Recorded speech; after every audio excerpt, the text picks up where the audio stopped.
teman-teman, pernah gak sih kalian mikir kenapa harokat akhir kalimat di dalam Al-Quran itu beda-beda? Apa sih penyebabnya? Ternyata dalam bahasa Arab terdapat ilmu nahwiyah yang mempelajari tentang harokat di akhir kalimat. Nah, sebagian dari ilmu nahwu itu mempelajari tentang marfu'atul asma, mansubatul asma, dan majruratul asma. Yuk kita bahas satu persatu. Yang pertama, marfu'atul asma atau isim yang dirofakkan. I'rob rofa adalah i'rob yang ditandai dengan dommah atau penggantinya yaitu wawu, alif, dan nun. Yang kedua, mansubatul asma atau isim yang dinasabkan. Mansubatul asma adalah isim-isim yang dinasabkan. Yang ketiga, majruratul asma. Majruratul asma adalah isim-isim yang mempunyai i'rob jar atau majrur. Tahu tidak, kalau dari pembagian yang 3 tadi, masing-masing punya bagian tersendiri loh. Ada pembagiannya lagi ternyata. Apa aja tuh? Marfu'atul asma dibagi menjadi 5 bagian yang terdiri dari fa'il, naibul fa'il, mubtada khobar, kana dan saudara-saudaranya, inna dan saudara-saudaranya. Kita kupas satu persatu yuk. Yang pertama adalah fa'il.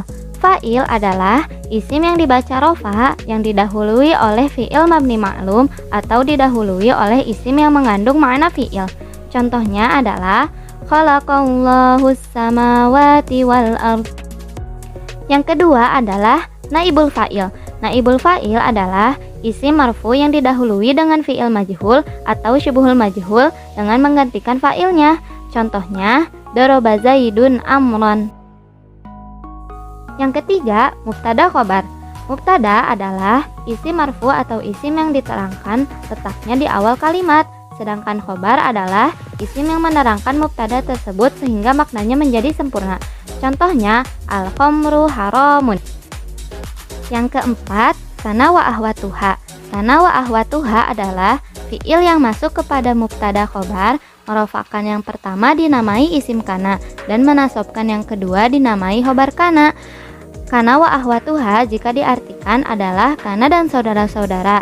Kana dan saudara-saudaranya terbagi menjadi 12, yaitu kana, amsa, asbaha, anha, dhalla, bata, soro, laisa, ma zalla, ma anfaka, ma fatia, ma bariha, dan ma dama. Contohnya, kana Muhammadun kariman. Dan yang terakhir adalah inna wa ahwatuha. Inna wa ahwatuha adalah fi'il yang masuk kepada mubtada khobar, menasobkan mubtada dinamai isim inna dan merofakan khobar dinamai khobar inna. Inna wa ahwatuha jika diartikan adalah inna dan saudara-saudaranya. Inna dan saudara-saudaranya terbagi menjadi 5, yaitu inna, anna, ka'anna, laita, dan la'ala. Contohnya, innallaha ala kulli syai'in qadir. Nah, yang selanjutnya adalah mansubatul asma.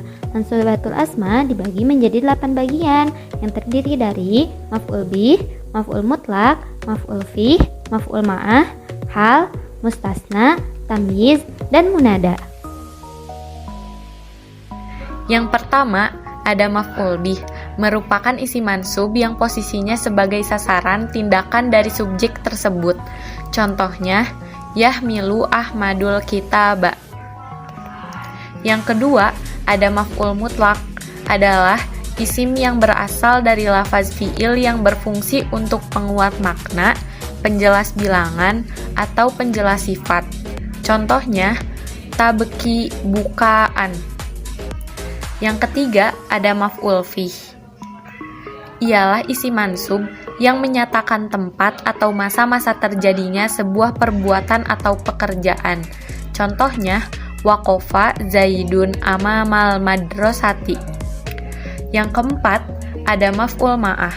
Adalah isim yang beri'rob mansub yang disebutkan untuk menjelaskan seseorang yang bersamanya pekerjaan itu dikerjakan. Contohnya, sirtu wan naila. Yang kelima, hal adalah isim yang dinasobkan yang menjelaskan keadaan-keadaan yang masih samar. Contohnya, Ja'a Zaidun Rokiban. Yang keenam, ada mustasna, yakni isim mansub yang dibaca nasob yang terletak setelah huruf istisna untuk menyatakan hukum yang bertolak belakang dengan sebelumnya. Contohnya, Zahabal qaumu khola Zaidan. Ketujuh, ada tamyiz, yang merupakan kata benda mansub yang digunakan untuk memperjelas kalimat dari kalimat sebelumnya yang bersifat rancu. Contohnya, ishtaroitu rotlan asalan. Yang kedelapan, ada munada, adalah isim yang jatuh setelah huruf nida atau panggilan seperti hai, ayolah, mari, wahai, dan lainnya yang menunjukkan A memanggil B. Contohnya, ya tolian jabalan. Yang terakhir adalah majruratul asma. Majruratul asma dibagi menjadi 3 bagian yang terdiri dari majrur dengan huruf jar, majrur dengan idhofah, dan majrur dengan tawabi. Yang pertama, majrur dengan huruf jar. Majrur dengan huruf jar adalah isim yang dimajrurkan apabila terletak setelah salah satu dari huruf jar. Huruf jar itu sendiri ada 9 yang terdiri dari min, ila, an, ala, fi, ruba, bi, ka, li.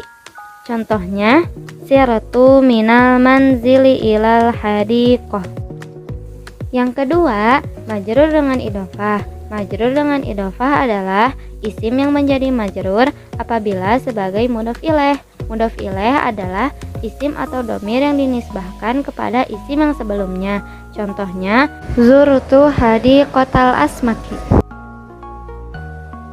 Yang ketiga, tawabi. Tawabi sendiri terbagi menjadi 4 bagian. Yang pertama, naat. Yang kedua, athof. Yang ketiga, taukid. Dan yang keempat adalah badal. Naat atau sifat adalah lafaz yang mengikuti kepada man'utnya yang diikuti pada rofanya, nasabnya, jarnya, ma'rifatnya, dan nakirohnya.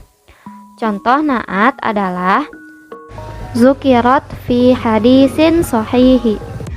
Athof adalah lafaz yang mengikuti lafaz sebelumnya dengan memakai perantara salah satu huruf athof yang 9. Lafaz yang i'rabnya diikuti diberi nama ma'tuf alaih.